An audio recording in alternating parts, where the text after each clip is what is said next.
যুবকের সেজদা আল্লাহর আরশ কাঁপা ওঠে।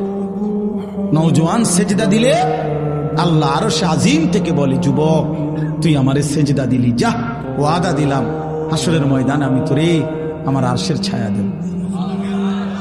বাহ বাহ, তোরে আমি পাশে বসাবো নওজোয়ান, তুই স্টেজে বইবি, স্টেজে বসবি, বাকিরা তাকায় দেখবে, বাপরে আমগো এলাকার হেতি দি বাদশাহ।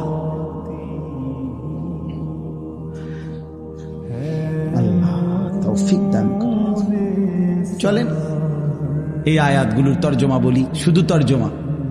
আল্লাহ তাআলা বলেন, কাল্লা ইদা দুক্কাতিল আরদু দাক্কান দাক্কা। বান্দা শুনো, যত লাফালাফি ফালাফালি করো মনে রাখো তুমিও একদিন থাকবা না, পৃথিবীও একদিন থাকবে না। এই গোটা জমিন আমি আল্লাহ তাআলা চূর্ণ বিচূর্ণ করে ফেলব, সব শেষ করে ফেলবো।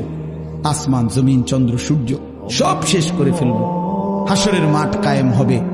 ওয়া রাব্বুক, আর তোমার রব, সমস্ত মানুষ দাঁড়িয়ে থাকবে হাসরের মাঠে।